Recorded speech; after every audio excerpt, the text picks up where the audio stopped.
मी अण्णासाहेब अर्जुनराव जगताप, माझं गाव जिल्हा बीड. आपल्याला सगळे शेतकरी आपण आणि सगळ्यांनी सांगितलं, दांगड सगळ्यांनी सांगितलं की आपण खरे शास्त्रज्ञ नाही. तर सर्वप्रथम सगळ्यांचे आभार मानतो. पुरणताईचे, बायाचे, पाटील सरांचा खूप दिवसापासून भेट घ्यायची म्हणते, पण आज यावं काय म्हणायचं, त्यांच्या सगळ्यांच्या सहकार्यामुळे तुमची भेट झाली माऊली भाऊ यांच्यावर. आजचे दिवसच आहे सर, संध्याकाळी परत जाते सध्या अडचण आहे. तर आपल्याला इथं सकाळपासून इथे आपल्याला उन्हात बसायची सवय, उन्हात काम करायची सवय, इथं बसल्या साहेब आम्हाला थंडी वाढल्यासारखं वाटायची. खरे का नाही? तर मी थोडक्यात सांगतो, 20-25 वर्षापासून मी सेंद्रिय शेती करतोय. आता नैसर्गिक शेती नाव झाले. तर ताईंनी सांगितल्याप्रमाणे नैसर्गिक शेती हे वाद काढून आपलं काम प्रामाणिकपणाने आणि नीतिमत्ता जागेवर ठेवून काम जर केलं तर ही जी काय वसुंधरा भूमाता आहे तर ती आपल्याला कधीच कमी पडून देत नाही. दुसरं एक महत्वाचं सांगायचं म्हणजे मी ज्यावेळेस सेंद्रिय शेती चालू केली 2005 मध्ये, त्याच्या अगोदर पण आमची पारंपरिक शेतीच करत होतो, पण मला आवड होती की बाबा आपल्या हे जीव जमीन पाणी पर्यावरण कसं आपल्यामुळं अबाधित राहील आणि आपण जे काय काम करतो ह्याच्यातून प्रत्येकाला विषमुक्त आणणं कसं जाईल ह्याच्यामुळे मी प्रयत्न करीत होतो. आणि जे काय देशवान होते कुठे गेले त्याच्यातून आणायचे, नाही दिले तर चोरून आणायचे. आता कुठल्या सांगतो चालतंय, माझा इतिहास सांगत नाही. तर माझ्याकडे जे काही देशीवान आहेत का, हे देशीवान ज्वारी, बाजरी, नाचणी, राळ, भगर हे भरपूर आहे. दुसरे भाजीपाल्या माझं जास्त काम आहे. 30 ते 35 प्रकारच्या भाज्या मी संवर्धन करतोय आणि वाढवण्याचं काम करतोय. पण एक मोठी अडचण आहे, ती अडचण पुन्हा सांगतो. आणि हे काही देशीवान आहेत का भाजीपाल्यामध्ये, ते अतिशय दुर्मिळ आहे. पहिले एक म्हणायचे बघा, राम माझे गुणी गुल चांदणी लावून गेले अंगणी.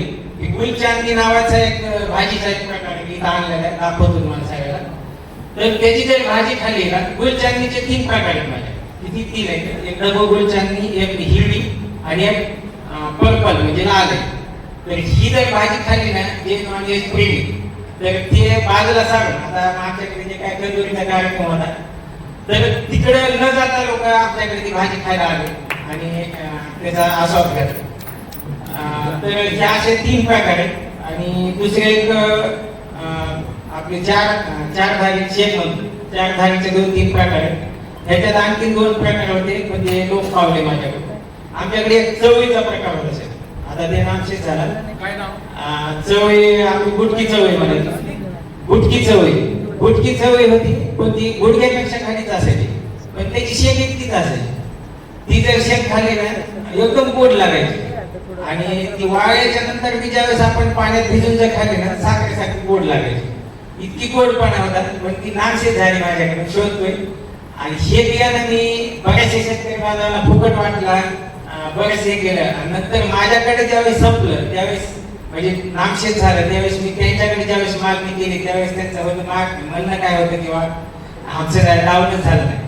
म्हणजे फुकटची किंमत जे आहे म्हणते तसं त्याला महत्व कळायला नाही त्याचं, आणि ते नामशेष झालं. माझी एक अडचण मोठी एकच आहे की ह्याच्यात आपल्याला कसं निवडणं, पाकडणं, निसणं, उधळणं, वाळणं, बाजूला काढणं हे सोप्या गोष्टी नाहीत. बघा, बी संवर्धन करणं म्हणजे येण्या गावायचं काम नाही.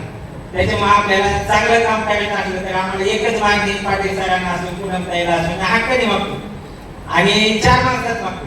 कारण माहिती का, लहानपणी आपण बघा तुम्ही एखाद्या दिवस आई वडिलांना आम्ही 4 पैसे महाग होते तर मागितले तर देत नसत, पण पाहुणे कोणी आले ना आम्हाला त्या साधन मग काय वाटायचं किंवा पाहुण्यात माहिती नाही म्हणायचीच नाही. मग आपण 4 माणसात मागू की बाबा आम्हाला बियाणं उभारण्यासाठी तुमची आर्थिक सहाय्य किंवा कोणती जर मदत झाली तर आम्हाला नक्की द्या, तेवढीच एक मागणी, दुसरी काही नाही. आणि पुन्हा सगळ्यांनी ते येऊन बघितलं आमच्या शेतीमध्ये. शेतामध्ये आलं साहेब, आमच्या शेतीमध्ये आल्याच्या नंतर 4 बाजूनी पोहोचवणे, तिकडून बाहेर पण आले, रोग किती येत नाही, बाहेरचा माणूस मध्ये येत नाही. आता दूध हे ते सोडून द्या, असे बरेचसे काम आहेत. आणि ह्याचं प्रचार करण्यासाठी आम्ही युट्यूब चॅनल काढलं 2000 म्हणजे 5-7 वर्षापूर्वी, दिशा सेंद्रिय शेती नावाचं. तर सुरुवातीला जे आपण शेतीमध्ये काम करतो हे शेतीमध्ये कामाचे व्हिडिओ दाखवतो. म्हणजे आपण जे काय निविष्ठा बनवतो शेतामध्ये, हे विसंवर्धन करताना आपल्याला नैसर्गिक शेती सुद्धा खूप गरजेची, कारण त्याच्याशिवाय उत्पन्न वाढत नाही. उत्पन्नाचा जे काय खर्च कमी करायचा असला तर आपल्याला नैसर्गिक शेती केल्याशिवाय, देशी बियाणे वापरल्याशिवाय पर्याय नाही. तर हे निविष्ठा बनवण्यासाठी युट्यूब चॅनलवर आलेले रिझल्ट आला. म्हणजे जे काय आपण निविष्ठा बनवतो त्या निविष्ठा बनवल्याच्या नंतर रिझल्ट आल्याच्या नंतर त्याचा आम्ही व्हिडिओ टाकायचो आणि प्रत्येकाला ते शेअर करायचे. आणि त्याला जे काही शेतकरी बांधव याचा वापर करायचे, याचा रिझल्ट आल्याच्या नंतर आम्हाला सांगायचे की भाऊ तुम्ही जी काय माहिती सांगितली खरंच अप्रतिम आहे, आमचा तुमच्यामुळं उत्पन्न वाढलं आणि ह्याच्यामुळे आम्हाला खर्च वाचला. आता युट्यूबला तुम्ही जर बघितलं तर 3,66,000 आपले सबस्क्रायबर. मला काय असं मोबाईल समोर बोलायची सवय पण स्टेजवर बोलायची जास्त सवय नाही. आणि ह्याची दखल घेऊन आपले PM साहेबांनी मला 11 ऑक्टोबरला 40 मिनिटं बोलण्याचा दिल्लीमध्ये चान्स दिला. समोरासमोर आम्ही बोललो. हेच पद्धती जमीन पाणी पर्यावरण या सगळ्या गोष्टीवर. आणि दुसरी महत्वाची गोष्ट मिलेट्स, देशी बियाणं जे काय आहे त्याच्यावर ह्याच्यावर प्रभावित सगळं बोललो साहेबांनी एक प्रश्न केला. एकच मिनिट साहेब. साहेबांनी एक प्रश्न केला, आप जो मराठीतून बोलला. साहेब काय म्हणले ते PM साहेब म्हणले की तुम्ही जे हे माल उत्पादित करतात हे जर आपण बाहेरच्या देशात जर पाठवलं तर तुम्हाला जे काही तर विकतात याच्यापेक्षा 4 पटीने नाही 10 पटीने तुम्हाला जास्त पैसे भेटते. पण साहेबाचं मला माहित होतं की साहेबाला स्वावलंबी आपला देश बनवायचा आहे, म्हणून साहेबाला उत्तर दिलं मी. बाकीचे सगळे म्हणले हो बरोबर आहे. आपल्या भारत देशातून म्हणजे आपल्या भारतातून 15 शेतकरी होते, त्याच्यात महाराष्ट्रातलं मी एक होतो. तर मी त्याच्यात एक सगळ्यांना म्हणलं मोदीजी मी एक बात कहना चाहतो होते बोलले. तर त्यांना सांगितलं साहेब जर आपलं धान्य आपल्या देशात आपल्या नागरिकापर्यंत खेड्यातल्या असल्या शहरातल्या असल्या किंवा आपल्या तुमच्या संसद भवन मधल्या असल्या, कारण इथं क्लास 2 सुपर क्लास 1 अधिकारी आणि ह्यांना जर आपण धान्य खाऊ दिलं ह्यांचे विचार बदलते. कामाची क्वालिटी ही क्वालिटी सुद्धा चांगली आहे आणि आपला देश भरभराटीला लागण्याने स्वावलंबी बनेल. दुसरी गोष्ट जे काय आपण बाहेर जर हे माल पाठवला आपल्या नैसर्गिक शेतीचा तर ह्याच्यामुळे काय होईल आपल्याला 4 पैसे भेटते. पण ह्याच्यामुळे जे काय आपण बाहेरून आयात करतो मेडिसिन मागावं लागते. ते म्हणते तर कसं काय, ते म्हणजे कसं काय. तर मी म्हणलं आपण आपल्याच माणसाला जर चांगलं खाऊ घातलं तर ते चांगलं आहे आणि बाहेरची जी काय मेडिसिन मागवायची ती मेडिसिन मागवायची गरज पडणार. एवढं बोलतो. धन्यवाद. धन्यवाद.